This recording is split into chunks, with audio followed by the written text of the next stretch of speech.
In a land of breathtaking contrasts, from the endless golden dunes of the Karakum Desert to the lush oasis cities that have flourished along the Silk Road for centuries, the country's natural beauty is simply stunning.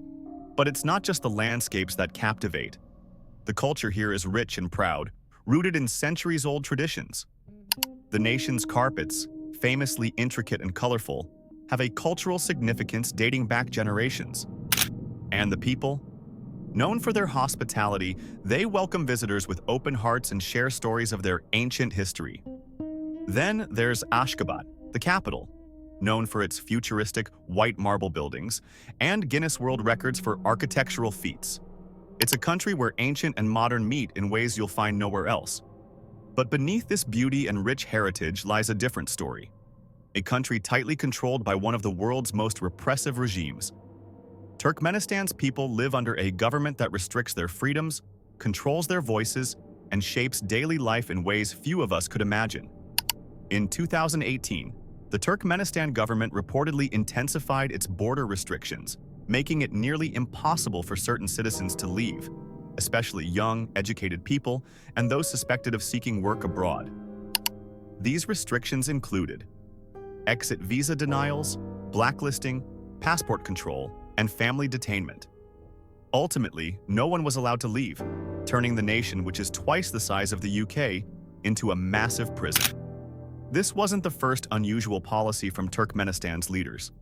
In the same year, President Gurbanguly Berdimuhamedov banned black cars, believing they brought bad luck.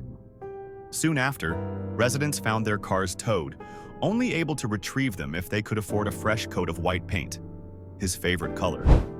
Today, if you look at satellite images of the country, you'll see streets lined exclusively with white cars. But even Berdimuhamedov's eccentricities were mild compared to those of his predecessor, Sapir Murat Niyazov. Niyazov famously declared himself God's prophet on earth and made politicians hike a 37-kilometer mountain trail annually, as he observed from a helicopter. He also renamed days of the week, months, and even bread in honor of his mother. At one point, he suggested citizens chew on bones for better dental health, reasoning that since dentists don't keep dogs in their offices, dogs must have excellent teeth.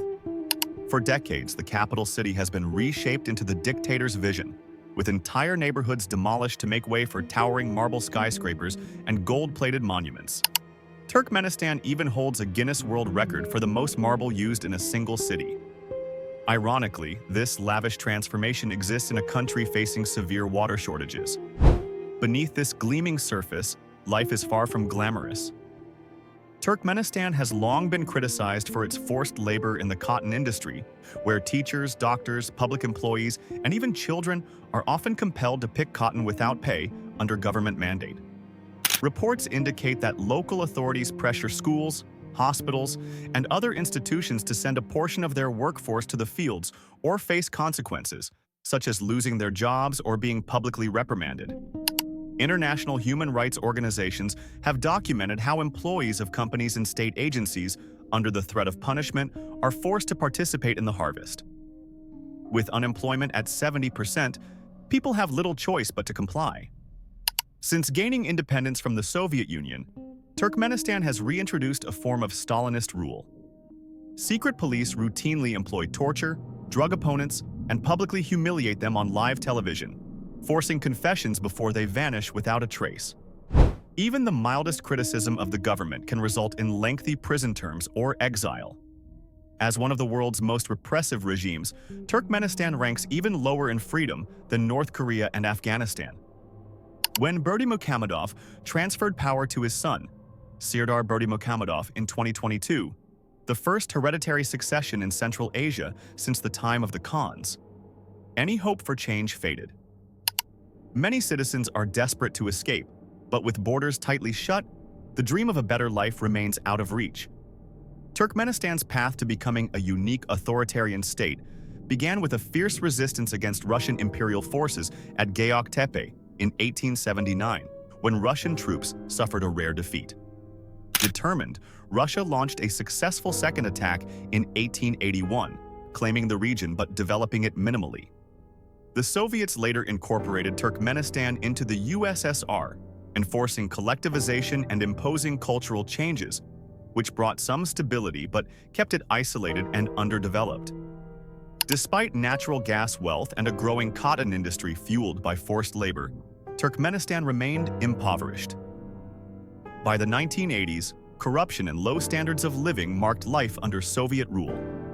The former Communist Party chief Saparmurat Niyazov rose to power and, following independence in 1991, retained strict conservative control over Turkmenistan, leaving it one of the world's most isolated and unusual dictatorships. Niyazov's authoritarian control seemed more of a cult of personality and taking the title Turkmenbashi, or Great Leader of the Turkmen. He renamed landmarks and cities in his honor, eliminated political opposition, and censored outside information, claiming this was necessary for economic stability. Niyazov relied on Turkmenistan's vast natural gas reserves to support the economy, selling gas at high prices and providing citizens with free utilities. However, dependency on Russia left the country vulnerable, as Russia bought Turkmen gas at low prices, creating an economic downturn. Gas exports and cotton production plummeted, leading to severe hardships.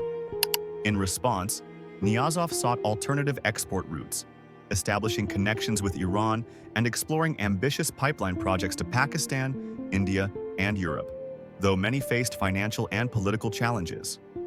By 2000, improved trade agreements with Russia and growing gas exports spurred an economic recovery, enabling Niyazov to fund development projects and further his vision of a utopian society centered around his leadership.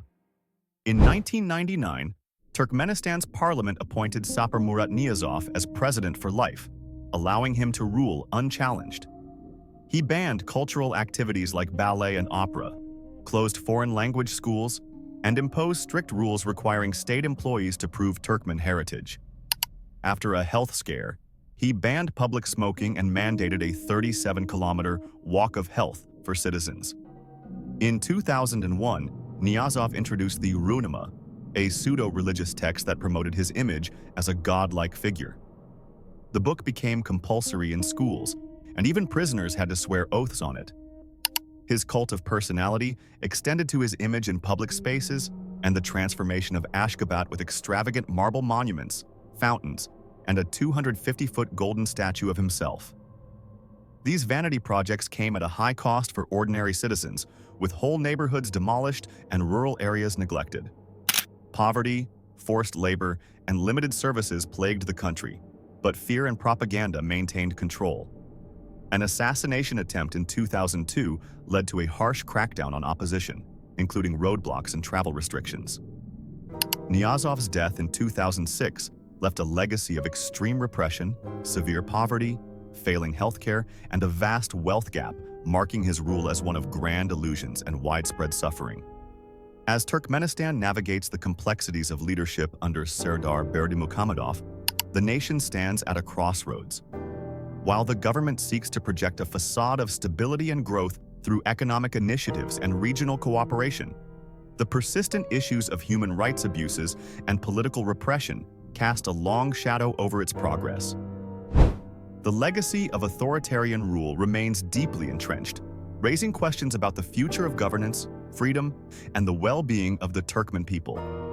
In a world where democratic values and human rights are increasingly prioritized, the path forward for Turkmenistan will require a delicate balance between maintaining control and fostering a more open society.